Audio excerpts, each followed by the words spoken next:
So now let's go deeper in the analysis of the honeycombing effect.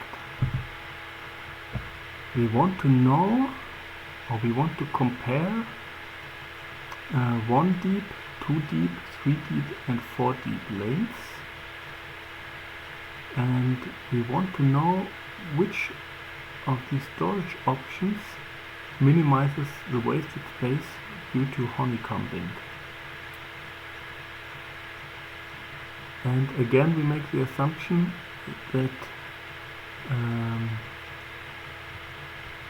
the demand is uniform distributed, and we here look at 4 periods, because we do this because our biggest lane is 4 deep.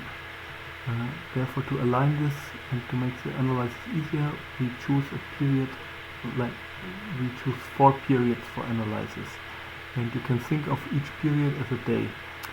And the outcome of this analysis should be a diagram that gives us that shows us the unoccupied pallet days on the y-axis depending on the aisle width. Recall that we used the aisle width to measure the space that a lane required.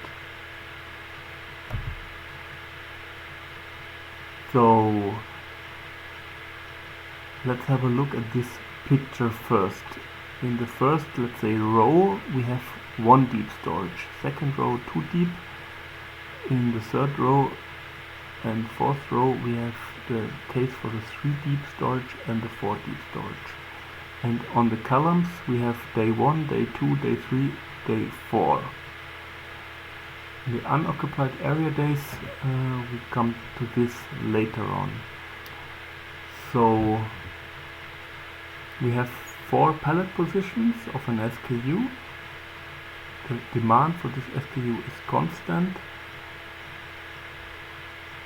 and we consider the area that is unoccupied but unusable by other SKUs as waste. Why unusable? Because we agreed that in one lane only the same type of SKUs happen. So we look at the example of 4 days.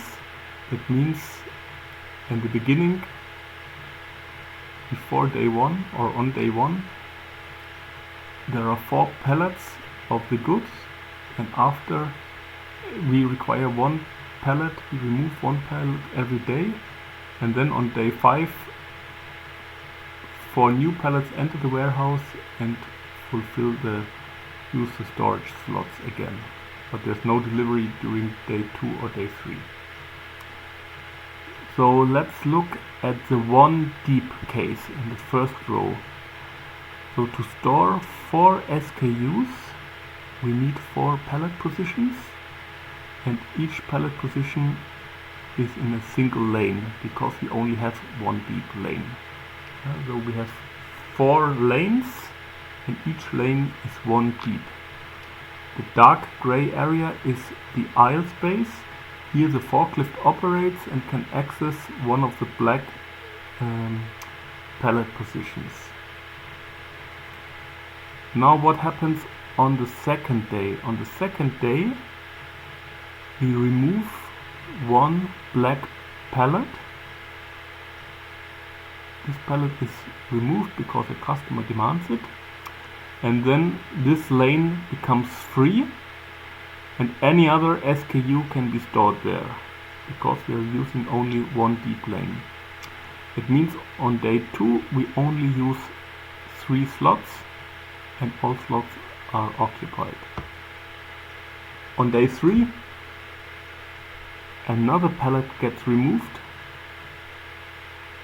That means 1 lane gets empty and we only need 2 lanes to store it.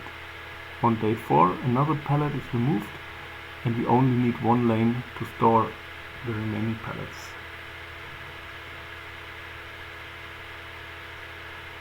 So now let's look at the 3 deep case.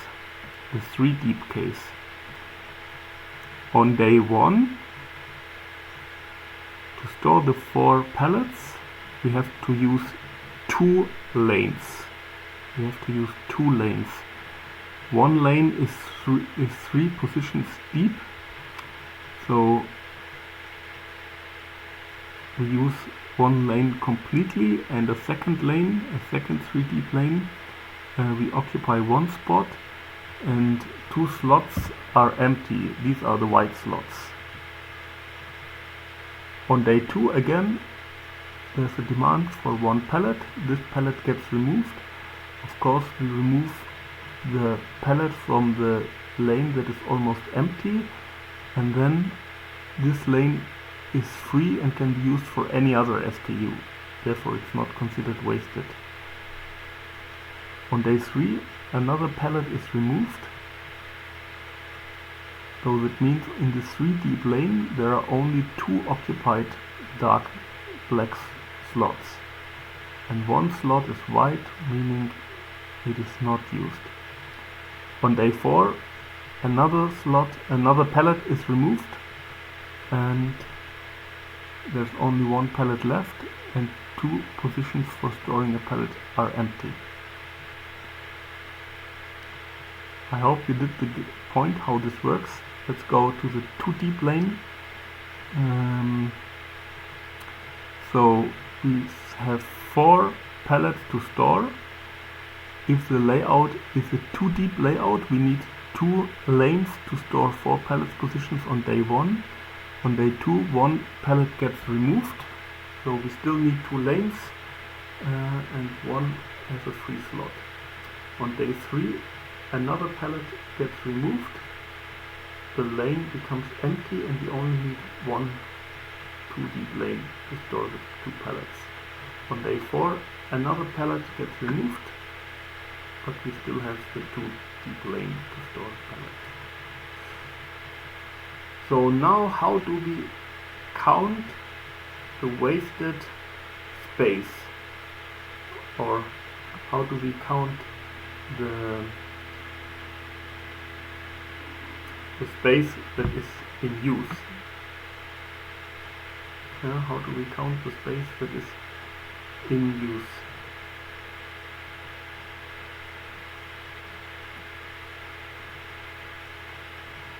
This is done in the rightmost column.